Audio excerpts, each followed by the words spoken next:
So Steve, we've talked about hiring new employees. Now, there's also the option to train the employees that you already have. I understand that. Let's take a look at our strategy. Again, we go back to that strategy. What are our priorities? Let's say blogging on a more regular basis is a priority for us. Do you think it's a good idea to take a look at your staff and review your opportunities if we go all the way back to SWOT? What are our opportunities and what strengths do we already have? Let's look and see if there's somebody on staff that can attack that. What do you think of that? Well, absolutely. I mean, that's the kind of thing that hopefully turns up during the SWOT process that is an aha moment, a revelation. And it does require that people perhaps change what authority they give other people, perhaps some training to go with it, some coaching to help them to get through that process. But that's probably the most enormous potential of social media, is that you can really engage more of your workforce with more of the community, as long as they do it responsibly.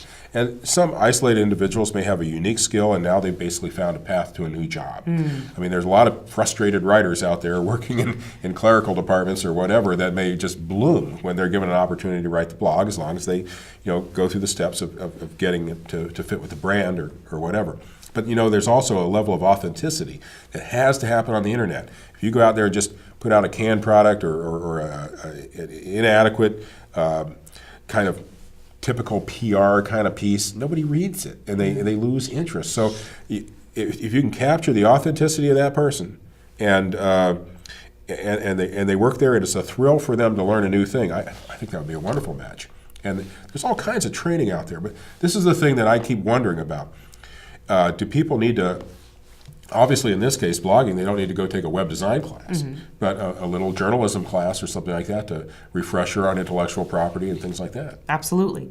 Training is absolutely necessary when you are dealing with anything new. The one concern that comes with training is, how much do they need to learn? How much do you want to teach them? How much time are you willing to invest in that training, of course? So there's a difference between a journalism course, which is a great idea for anybody communicating for their business, but then there's all the way to, let's say if somebody is creating videos for you, you send them to an editing class or an animation class. When that training session becomes 6 months, a year, 2 years, and how much investment are you putting into that, that's where the decision maker really needs to think about how much training is necessary, and if that training is so intense, then they may go back to looking at hiring. But absolutely, what the strengths that you have on your team already is something you should really be aware of and can do in the SWOT exercise, but you can realign some tasks within your staff. One concern is that at this point with the economy, I know that a lot of staffs have cut back, and the pre-existing staff has a much larger workload than they did in the past. Being aware of what your employees' workload is currently, and if they're able, willing, and excited to take on a new task, that's something to think about. And also gauging their interest. You may re-engage an employee that is waning if you were to give them a new and exciting way to experience their job, to communicate what they do. And any way we get to talk about what we're passionate about can reignite the flame of somebody that may be looking for another job. This is a great way to re-engage an employee. There obviously need to be controls on these job responsibilities, and we intend to have some job descriptions on the website as well.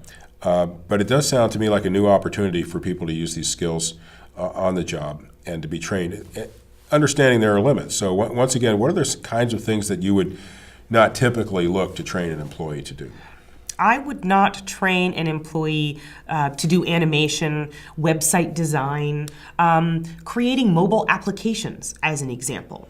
I would train for writing, as we've already talked about, train for, you can actually go to a variety of sources, including the California community colleges, to learn more about shooting video, photography as an example. Also, you can learn more about writing for the web environment, which is slightly different, and that's an additive to a writing course that you may have had your employee go to. And I'm sure there are many conferences on social media that may be appropriate, one-day events, things like that, to give Exactly. people an orientation.